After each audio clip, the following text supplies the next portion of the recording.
your favorite rapper's time, your favorite movie star's time, your favorite entrepreneur's time, your favorite mogul's time, your favorite billionaire, millionaire, your favorite third world dictator's time, your favorite politician's time. You know what time. You know what it is. Oh, you know what it is. Let's get into it. Let me ask this real quick. Why or will the evidence actually include gunpowder residue in order to prove that a weapon was discharged? Here's my thing. If you're saying you found evidence in the back of Michael Boatwright's grandmother's car, that means in this evidence, since they discarded, if it's clothing, I should find gunpowder residue on it along with DNA evidence of this person. Now, here's what disturbs me. It was the request for DNA evidence happening during the case by the prosecutor. That was disturbing. That disturbed me because your law states you do that up front, but it seems you were able to skip that, or did you not have it? I've never seen a case need to request DNA evidence during the middle of processing. That's what I don't get. I think that's the part that gave away to me that, 100% something's not right about this investigation. That if I didn't know 100% then, I knew then. It was the way your prosecution is requesting DNA evidence mid-investigation. I've never heard of that. To be real with you, I never even thought that was allowed. If you messed up the law, if the law says that I have to do something, so was someone allowing these men to blow trial? Think about that. Was someone allegedly setting up for these men to blow trial? When you think of it logically, it puts it all in perspective. How can I skip what's done in law, what's mandatory for a murder investigation, then I come through in the middle like, I messed up, let me get this. Did the lawyers realize that too? Is that why Dedrick D. Williams got expertise on the case? Think about that. He's like, wait, the lawyer's like, I don't really know what's going, we got to get more experts on this. So he's not fighting it by fighting against the prosecution, but he's fighting it by bringing up valid points that certain things need to be fought against, that certain things are not fair. Is this a possibility? Because I think that's logical. Matter of fact, I'm going to say that's going to be the determining factor. The fact that these men have to supply DNA evidence after something's already settled, after you're supposed to already have something.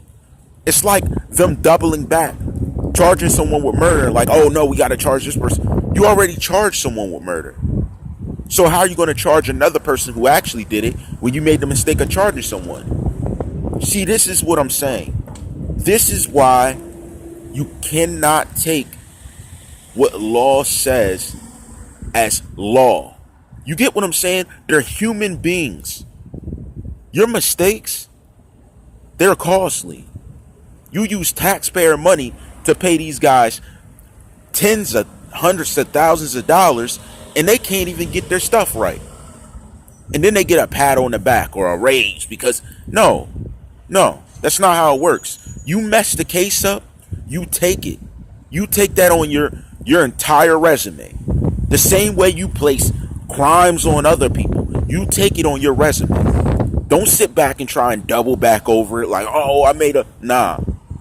And if there were allegedly dirty investigators, it seems like this case is really going to blow. The only person in this situation that could possibly be held would be Michael Boatwright if that evidence they found in the car leads to it. Unless you have video that without a shadow of a doubt, or DNA evidence, gunpowder residue, without a shadow of a doubt. Here's what I'm going to say. I believe the new way we're going to see this case fought is through direct evidence. See, all the circumstantial evidence was already tampered and played with allegedly from what they're showing us. Oh, we never got the samples. Like weird stuff like that. Like you're asking for, so you're trying to double whammy a sample? That's silly. I think it's going to play from a direct evidence thing. Remember what Czar brought up? Didn't I tell you, is it allegedly possible that in this scenario, the way things are going, that they can utilize the fact that they have these witnesses, and could direct evidence be tampered with? See, this is the thing. The way it works is, if you don't have the evidence up front, if I don't come at you with everything that I have, you're going to slide through. It's happened with many cases. It's not just a one synonymous factor. It builds from the bottom. It's a building block, a foundation. And if this foundation ain't solid, the case ain't solid. Without these type of things, there's no way to stand up and stand out. That's my point. So if I think of this possibility and I say to myself that the way the information unveiled was not fair, that's a way that you beat a case. Again, that evidence has to be solid enough. It has to be the residue that was found, the release of the bullet that was found within the victim. That has to match up. My question is, does it really match up? Do you think it matches up? What is your thoughts on this? I'd like to know that. Do you think it matches up? See, that's my thing. Where was the gunpowder residue? Why was there no mention of this? They keep pushing the case back. Who's messing up like this? Who's on the case now?